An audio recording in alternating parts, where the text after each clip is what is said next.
Hanse, good evening. I'm Krisa Nachkate. Good afternoon, actually. Welcome to APTN National News Daytime. Thank you for joining us.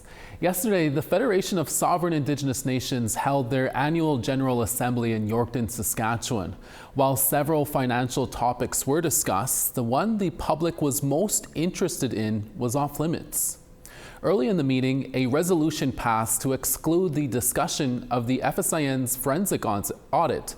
In September, Indigenous Services Canada and the KPMG accounting firm released their report into the organization's spending from April 2019 to March of 2024. The report said $34.5 million in spending was either ineligible, questionable, or unsupported. The Federation has disputed several of the points listed in the audit but has not spoken publicly about it. Bobby Cameron has been the chief of the FSIN since 2015. He has remained tight-lipped on the matter to date. We'll have more on this story on tonight's newscast. Saskatchewan RCMP made a number of arrests in the Thunderchild First Nation and Turtleford area surrounding earlier this month.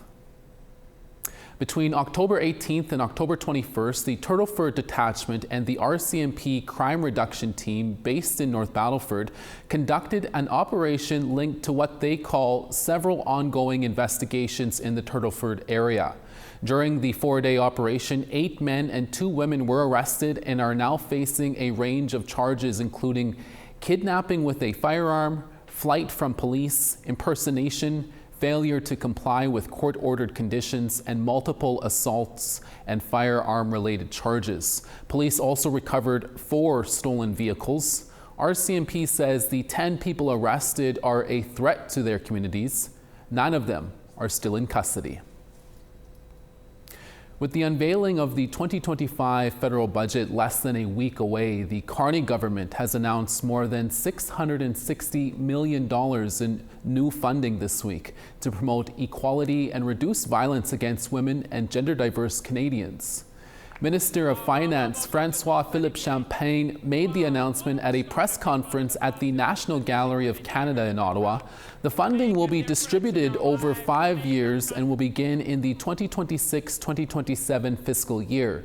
It includes $223.4 million to support organizations to reduce violence against Indigenous women and other underserved populations. Another $382.5 million will go towards improving the economic security of women and girls, and $54.6 million is targeted for gender-diverse communities. Indigenous Services Minister Mandy Gold-Masti praised the work of Indigenous women's advocacy groups. We are investing in safety and equality. It is because the economy is only as strong as the people it includes and protects.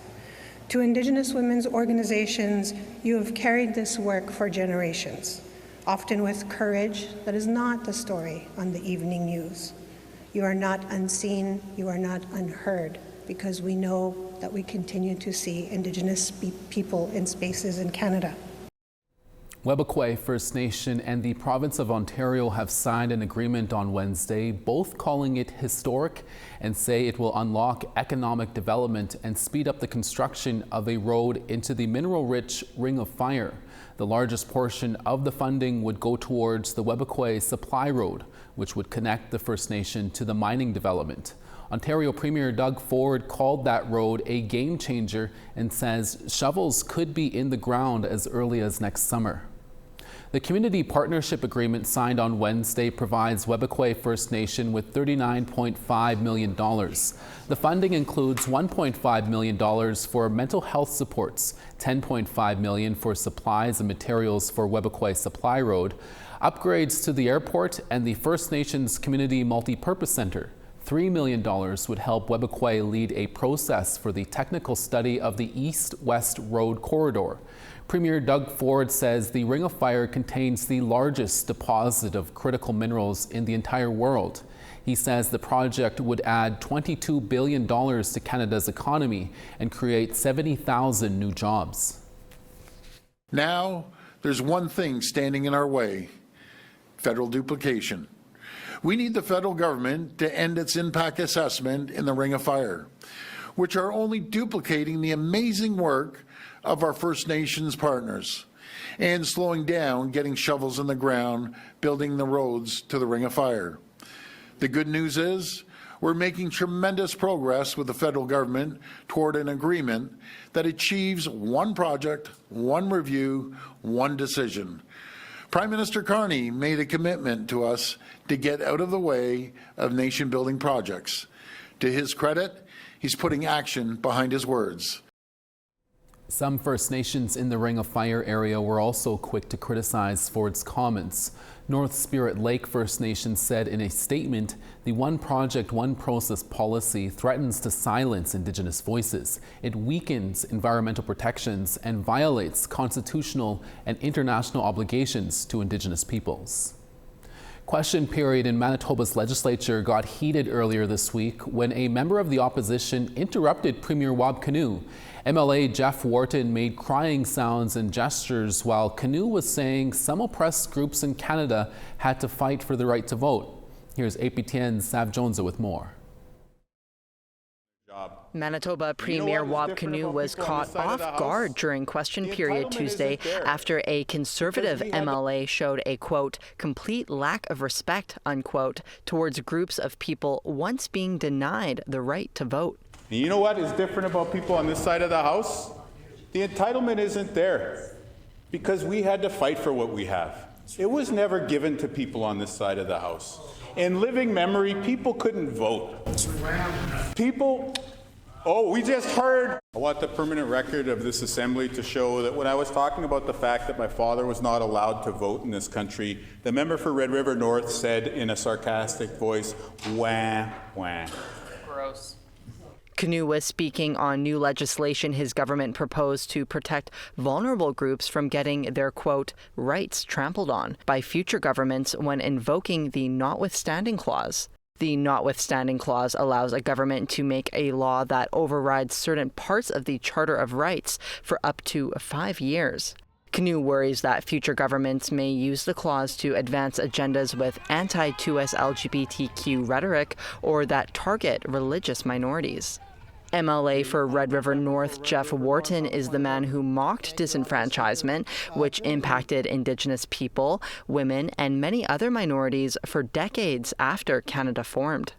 During the Premier's comments and answers to a question that he didn't answer, he had mentioned that I was making sounds towards his father not being able to vote.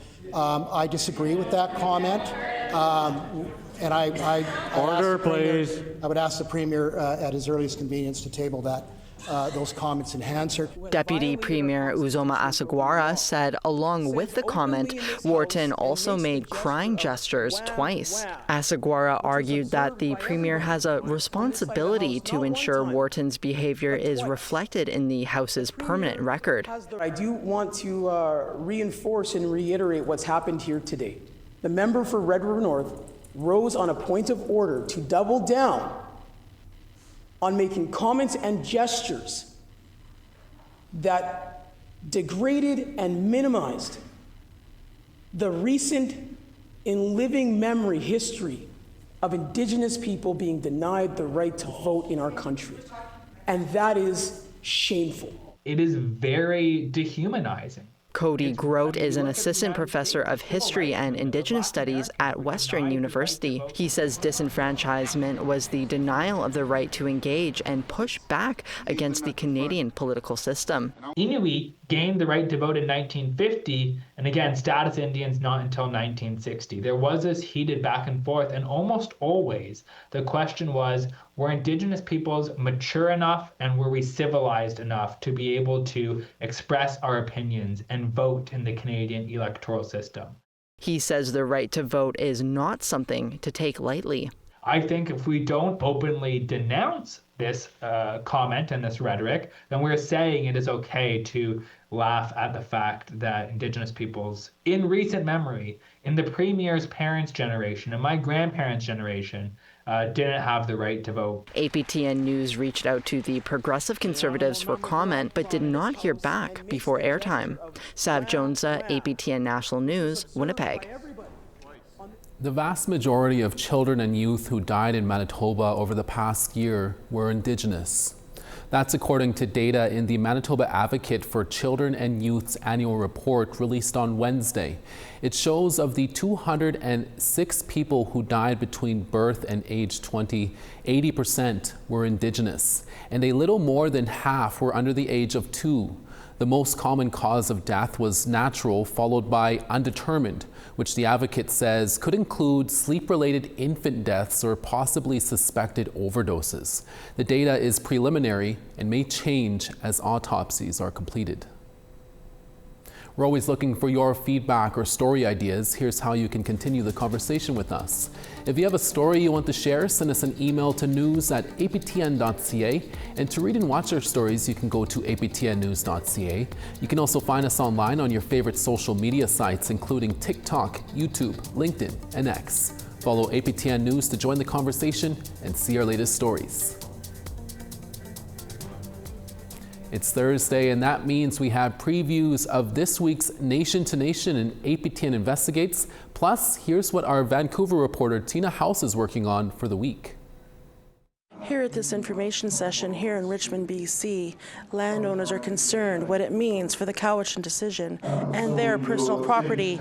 Here in this map, it signifies in black the property that is up in question. The city is also taking them to court. They're appealing the decision. The province is appealing. The Musqueam and the Squamish, as well as the Tsawwassen First Nations, are also appealing that decision. We'll bring you more on this story in the next coming days.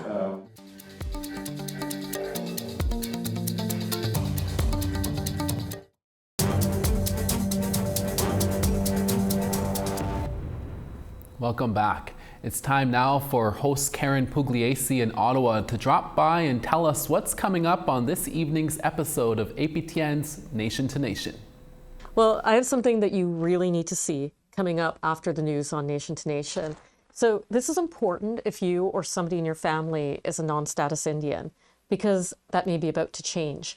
Indigenous Services Minister Mandy Golmasti has a bill going through the Senate, and that could restore status for about 3,000 to 5,000 people. But a funny thing happened, and I mean funny as in unusual, not funny haha.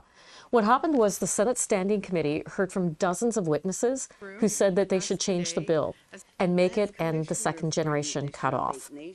So what's the Senate going to do? Well, I asked that question for you. And more importantly, I got answers. So that's coming up tonight on Nation to Nation after the news. Thank you, Karen. APTN Investigates also returns this week with an all-new episode following a year of tragic loss. APTN video journalist Rob Smith returns to his family's traditional homeland in Kingcome Inlet, BC. Back on the land and with the help of his elders, Rob documents an intimate and personal journey that includes a path towards healing from out of the darkness. Here's a preview.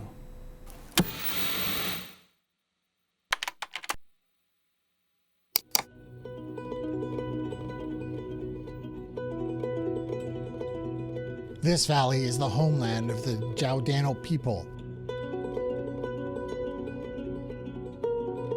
The Kingcome River flows through it. It's our highway.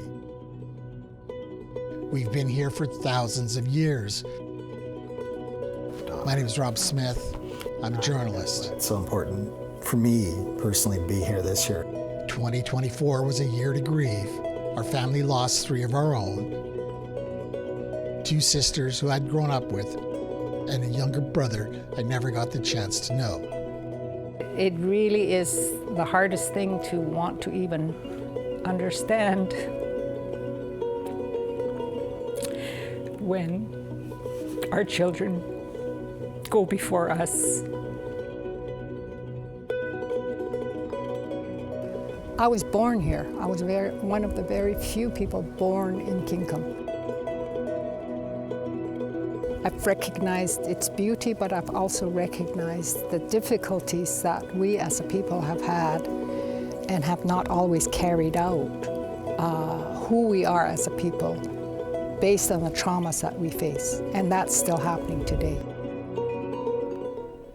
And you can catch that APTN Investigates Out of the Darkness airing this Saturday evening on APTN. We now want to tell you about this week's third web poll question. Over on our website, we ask, what are your thoughts regarding a floating natural gas facility and marine export terminal off the northwest coast of BC? This is the story Ryan Cunningham did earlier this week. You can answer, I support it, I don't support it, or unsure. Go to our website at aptnnews.ca to have your say. This year's 2026 Calgary Stampede First Nations Princess was recently crowned in Alberta. We'll introduce you to Reagan First Rider from the Kainai Nation when we come back. Stay with us.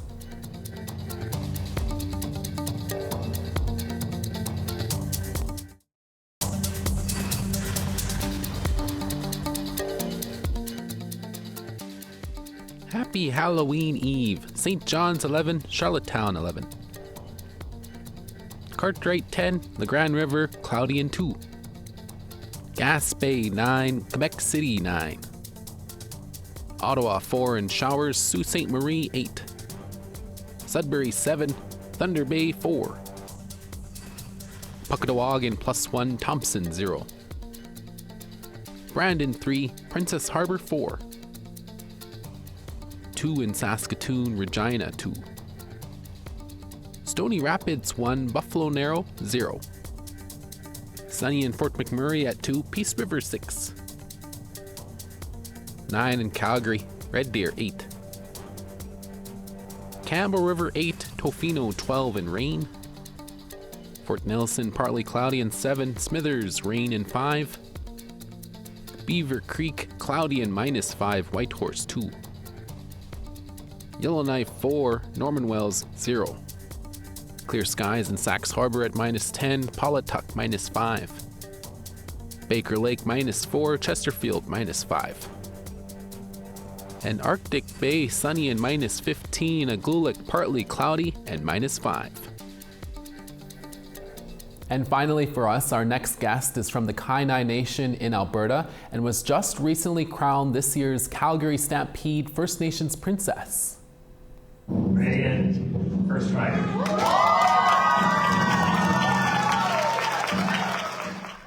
Reagan First Rider is a 20-year-old Blackfoot jingle dress dancer from the Kainai Nation in Treaty 7 territory in what is now called Southern Alberta. She currently works as an educational assistant with the Kainai Board of Education District and has dreams of one day becoming an elementary school teacher to continue to support the youth in her community. First Rider has been dancing jingles since she was 7 years old and has held several titles from Miss Blackfoot Canada in 2022, Kainai High School Princess in 2023, and Miss Kainai Senior Princess in 2023. First Rider is also a member of the Sisters in Spirit Committee in Lethbridge, where she speaks on behalf of Indigenous youth. We recently spoke to her from Stampede Park in Calgary. Here's that interview. Reagan First Rider, congratulations on being crowned this year's Calgary Stampede First Nations Princess. Can you take us back to the night you were crowned and what that experience was like for you? Well, it was definitely the experience I dreamed of as a kid. I felt every single emotion. There's no perfect word to describe it, but I am so honored. I'm filled with so much pride and joy and so much excitement for what this journey is to bring me. That's so awesome. Now that you're crowned and have this new title, can you explain what comes with this title and what your next steps are into the next year? Well, I am very excited to get to learn new things from every community I get to have the privilege of meeting. I'm super excited to learn more about the Treaty 7 communities I am representing, and I'm just overall super excited to just learn new things. Probably a couple gigs in there as well, hey, down the road?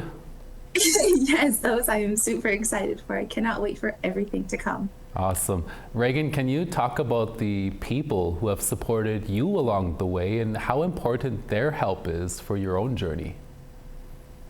I owe a lot of thanks to my mom and my dad. You know, they're huge inspirations for me. They always told me to try hard and always to reach for the stars and to do everything that I believe in. And, you know, my parents have always supported me through every decision I've ever made. And my mom and my dad, they were so amazing throughout this journey. They have given me so many encouraging words, encouraging talks, and I owe a lot of inspiration from my community as well, and also past princesses like Pacey and Margaret. You know, I originally wanted this title because of them. They had so much grace and so much poise, and I got the opportunity to touch base and meet them, and just hearing their stories gave me that final encouragement that I needed to run for this title.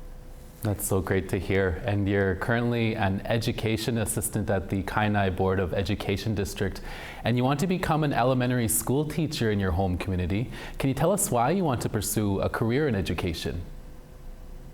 Well, I love working with kids. The way that they talk about certain things, they have just this spark, and it's just so amazing to get to know them and be able to teach them new things. And I also learned so much just from them as well. You know, they are such an excellent group of kids that I work with, and every single one of them has touched my heart, and I will continue to, you know, carry those stories with me. I am super excited to get an education. My mother is a teacher, and I was inspired to be a teacher by her. She has so much wisdom, and I can't wait to learn and share with the knowledge that I get from her.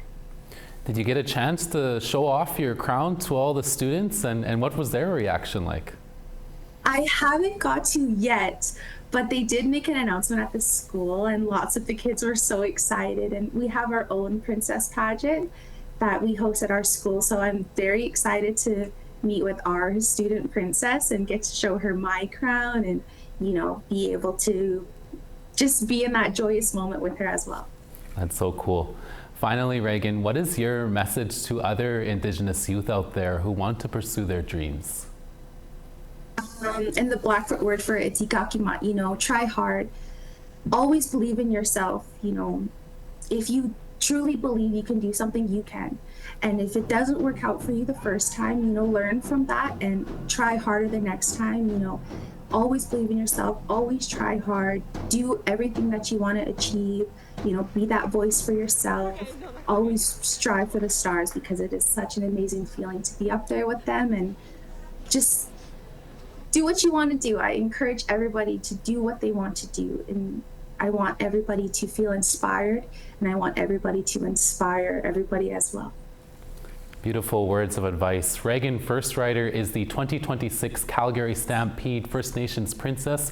Reagan, thank you so much for speaking with us, and we wish you all the best on your future. Thank you so much for having me. It was such an amazing opportunity, and I'm super excited for this. Have an Ixogapi day. Thank you so much. Thank you. And that's your daytime newscast for this Thursday, Halloween Eve. Dennis Ward is back for your evening newscast in a few hours, including an all-new episode of Truth in Politics and Jennifer and Negon. Please join us then. Hi, miigwech masicho kwana. Thank you for watching, and we'll see you again next day.